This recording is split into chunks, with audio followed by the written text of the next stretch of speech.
السلام علیکم۔ روزانہ جوک سننے کے لیے ہمارے اس چینل کو سبسکرائب کریں۔ دو میراثی بارات کے ساتھ گئے جہاں ان کو بار بار پانی پلایا گیا۔ ایک میراثی نے تنگ آ کر کہا، بھائی تھوڑے سے چاول بھی دے دو، پانی حلق میں پھنس گیا ہے۔ پہلا دوست دوسرے دوست سے، میں نے ایک مشروب تیار کیا ہے، تم آزمانا پسند کرو گے؟ دوسرا دوست، کیسا ہے یہ مشروب؟ پہلا دوست، اسے پیتے ہی آدمی بالکل سچی بات کہتا ہے۔ دوسرا دوست بولا، بہت خوب، میں چکھ کر دیکھتا ہوں۔ آتھو، یہ تو نیل ہے۔ پہلا بولا، تم نے سچ کہا، واقعی یہ نیل ہے۔ ایک موٹا آدمی اونچی عمارت سے گر گیا۔ جب ہسپتال میں اسے ہوش آیا تو اس نے پوچھا، میں زندہ ہوں؟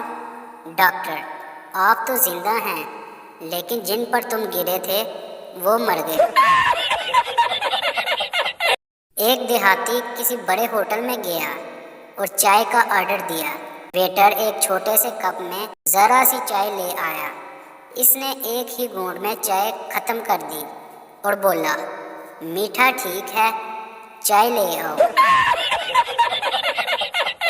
استاد، ہر مرد کی کامیابی کے پیچھے عورت کا ہاتھ ہوتا ہے، آپ کا اس بارے میں کیا خیال ہے؟ شاگرد، ہمیں پڑھائی میں وقت ضائع کیے بغیر عورت کی تلاش کرنی چاہیے۔ فقیر، ارے بابا کچھ دے دو، بہت بھوکا ہوں۔ سردار 100 روپے نکالتے ہوئے بولا، 50 روپے ہیں تمہارے پاس؟ فقیر خوش ہوتے ہوئے، ہاں جی ہے۔ سردار، اچھا تو پہلے وہ خرچ کر لو۔ چند لوگوں کے گھر ایک بڑے بزرگ بابا جی آئے۔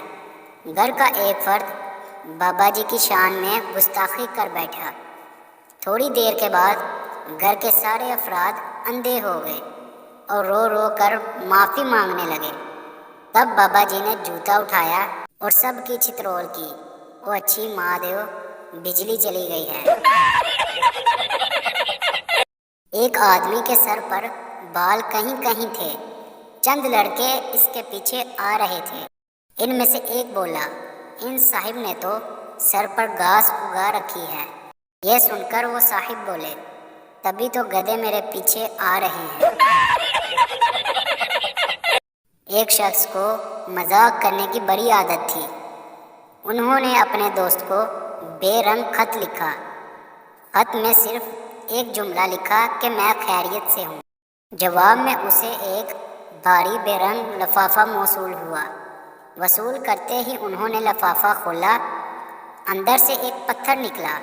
اس پر لکھا تھا، آپ کی خیریت کی اطلاع پا کر میرے دل سے یہ بھاری پتھر ہٹ گیا۔ تو اگر آپ نے ابھی تک ہمارے چینل کو سبسکرائب نہیں کیا تو جلدی سے ہمارے چینل کو سبسکرائب کر دیں تاکہ ہماری آنے والی ہر نئی ویڈیو آپ تک پہنچ سکے۔